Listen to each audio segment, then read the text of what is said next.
भगवान कृष्ण का ये संकल्प है, जो मुझे जिस भाव से भजेगा मैं भी उसको उसी भाव से भजूंगा। इसलिए एक दिन भगवान कृष्ण अपने अंतःपुर में बैठकर रुदन कर रहे थे। माता रुक्मिणी ने पूछा, गोविंद, हे प्रभु, विवाह के बाद आज ये प्रथम है जब आपके मुखमंडल पर इतनी उदासी छाई हुई है। मेरे स्वामी, मेरी सेवा में कोई कमी है? मेरे व्यवहार में कोई कमी है गो प्रभु? भगवान बोले, नहीं रुक्मिणी, तुम्हारी सेवा में कोई कमी नहीं। मैं तो उदास इसलिए हूं कि मुझे आज मेरे बचपन के एक सखा की बहुत याद आती है। अच्छा, कौन है प्रभु? तो आज सुखदेव जी ने उनका परिचय दिया। कृष्णस्यासीद सखा कश्चिद ब्राह्मणो ब्रह्मवीतमः विरक्त इंद्रियार्थेषु प्रशांतात्मा जितेन्द्रियः। सुदामा के प्रशंसा में कितने सुंदर शब्दों का प्रयोग किया है। अर्थात मेरा बाल सखा ब्राह्मणों, केवल ब्राह्मण नहीं, ब्राह्मणों ब्रह्मवित्तम हो। असली ब्राह्मण वही है जो ब्रह्मवित्तम हो, जो ब्रह्म का चिंतन करे, जो घट घट में है वासुदेवा सर्वमिति। यदि वो बिल्कुल निवृत्त मार्ग का है, कर्मकांड भी नहीं करता, तो 5 घर से 5 रोटी मांग कर ला सकता है। सुदामा जी केवल ऐसा ही करते थे। सुदामा जी की निर्धनता का मैं क्या वर्णन करूं। जब आवे संतोष धन, तो सब धन धूर समान। जब आवे संतोष धन, तो सब धन धूर समान।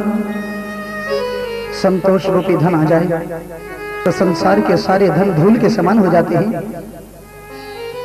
सुदामा जी के 4 पुत्र, उनकी धर्मपत्नी के लिए दरिद्रा शब्द का प्रयोग किया सुखदेव ने, पर सुदामा के लिए नहीं किया। उनकी पत्नी का परिचय दिया कि पतिव्रता पतिव्राह लायता बदने दरिद्रा शील मानस वेपमान विगम्य च। सुदामा की धर्मपत्नी का नाम है सुशीला। सुशीला को दरिद्रा कहा, क्यों? क्योंकि उसके 4-4 बच्चे रात में भूखे सोते हैं। 4-4 दिन तक उनको रोटी नसीब नहीं होती है। सुशीला जो साड़ी पहनती है 50 से सिली हुई होती है। सुदामा जी जो धोती पहनते वो भी कम से कम सैकड़ों जगह से सिली होती है। पर सुदामा जी उतने में संतोष रहते हैं, किसी से मांगते नहीं। यदि पड़ोस में भी कभी वर्षा हो जाए ना, तो सुदामा की झोपड़ी में आकर पानी भर जाए, क्योंकि ऊपर छत ही नहीं है। बिना छत की झोपड़ी में सुदामा रहते हैं। 4-4 बच्चे आधी आधी रात को तड़प कर और कहते हैं, माँ माँ तू रोज हमें भूखा प्यासा सुलाती है। माँ माँ तू हमें कल सवेरे रोटी नहीं खिलाएगी। माँ ऐसा लगता है कभी कभी हमारा प्राण छूट जाएगा। माँ बहुत जोर से भूख लगी है। माँ, और इतना सुनकर सुशीला का हृदय कांप उठता। साड़ी का आंचल का एक टुकड़ा फाड़कर अपने बच्चों के पेट से कस के बांध देती। मेरे बच्चे, भूखे पेट यदि कपड़े बांधकर सो जाओगे तो तुम्हें भूख का एहसास नहीं होगा। मां, तो ऐसे कपड़े लपेट लपेट कर तू कब तक सुलाएगी? बेटा अभी रात बहुत अधिक है, सो जा, सवेरे तेरे बाबा से बात करूंगी। और अगले दिन सवेरे सुदामा जी से कहा सुशीला ने, स्वामी मुझसे मेरे बच्चों के भूख और नहीं सही जाती। रात को तड़प तड़प कर जब मुझसे रोटी मांगते हैं तो मैं फिर मेरा धैर्य जवाब दे जाता है। मैं तो आपसे कहती हूँ स्वामी, आप हमारे राजा के दरबार में जाइए और राज दरबार में जाकर उनका कुल पुरोहित बन जाइए, उनका यशोगान कीजिए, उनकी प्रशंसा कीजिए, उनकी राज दरबार में उनकी स्तुति कीजिए, तो महाराज आपसे प्रसन्न होकर आपकी झोली में स्वर्ण मुद्रा डाल देंगे और उस स्वर्ण मुद्रा से हमारी गरीबी दूर हो जाएगी, 2 वक्त की रोटी हमारे बच्चों को मिल जाएगी। क्या क्या कहा सुशीला? एक ब्राह्मण को तू एक क्षत्रिय राजा के दरबार में भीख मांगने को कहती है? तू मेरी पत्नी है, आज तू क्या बोल रही है? सुशीला, ये ब्राह्मण केवल गोविंद से मांगता है, ये ब्राह्मण किसी भिखारी से नहीं मांगता। अरे वो राजा हुआ तो क्या, वो भी सवेरे सवेरे भगवान से मांगता है, हे ऊपर वाले मेरा राज्य पद सुरक्षित रखना, मेरी कुर्सी को बचाए रखना। एक राजा भी अपनी कुर्सी के लिए भीख मांगता है, एक राजा भी घर घर जाकर वोट मांगता है, भीख मांगता है कि 1 वोट का सवाल है, 1 वोट का सवाल है। जब एक राजा अपनी प्रजा से भीख मांग रहा है, उस राजा से मैं मांगकर अपना ब्राह्मणत्व को बदनाम क्यों करूं? इसलिए सुशीला खबरदार, आज के बाद फिर कभी किसी राजा के दरबार में जाने को मत कहना। यदि मुझे स्तुति करनी है, यदि मुझे प्रशंसा करनी है, यदि मुझे गुणगान करना है, तो अपने गोविंद का करूंगा, अपने कृष्ण का करूंगा, अपने राम का करूंगा, पर किसी धरती के राजा का गुणगान मैं नहीं कर सकता। अरे पगली, ये हमारी परीक्षा ली जा रही है। पूर्व जन्म में हमने कोई पाप किया होगा, हमारे वजन में कोई कमी रह गई होगी, और इसलिए भगवान हमारी परीक्षा ले रहे हैं। कमी रही कछु मेरे भजन में, ताही ते काना लेत परीक्षा। कमी रही कछु मेरे भजन में, ताही ते काना लेत परीक्षा। नेह लगारी तू दीन दयाल सो,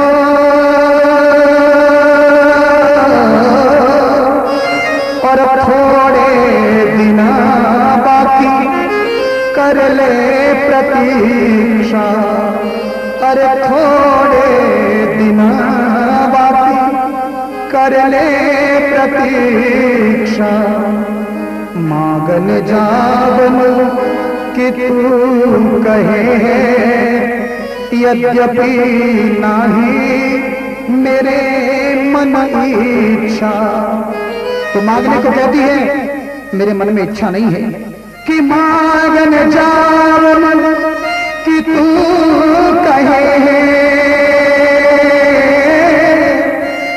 यद्यपि नाही मेरे मन इच्छा।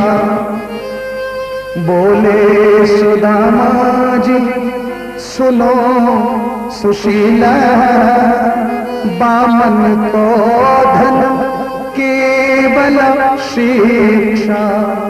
बामन को धन केवल शिक्षा। बामन का धन शिक्षा है, भिक्षा नहीं है। ब्राह्मण कभी भिखारी नहीं होता, ब्राह्मण तो दूसरे का पेट भरता है, दूसरे को आशीर्वाद देता है, देने वाला कभी मांगने वाला नहीं होता।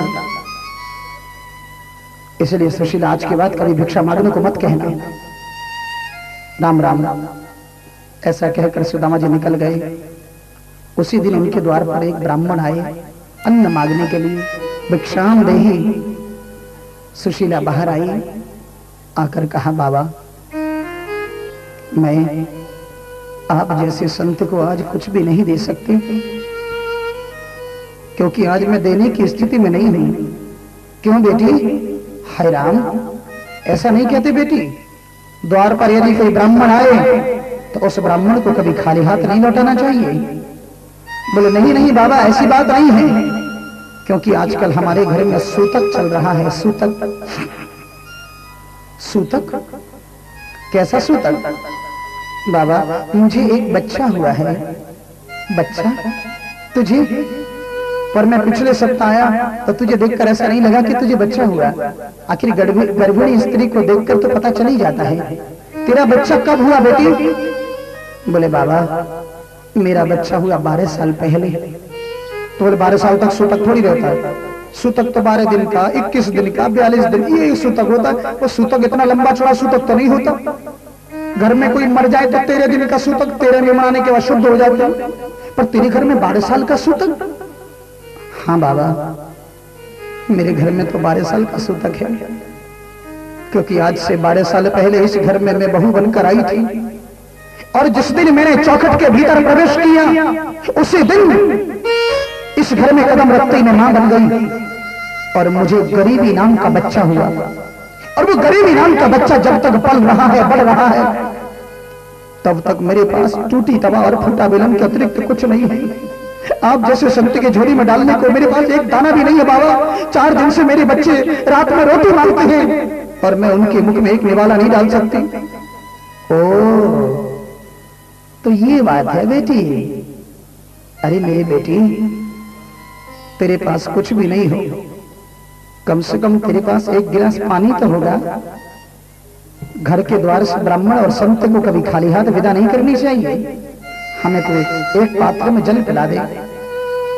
सुशीला ने जल पिलाया और जल पीकर कहा बेटी मैं तेरे मस्तक की रेखाओं को देख रहा हूं कि तेरे भाग्य में राजयोग लिखा है, एक दिन तू महारानी बनेगी। इतना सुनकर सुशीला बोली हाँ बाबा भिखारी तो मैं हुई, अब आप मेरा मजाक बना दो क्योंकि मैं महारानी बनाऊंगी। ना बेटी ना, हम संतों की भविष्यवाणी कभी गलत नहीं हो सकती।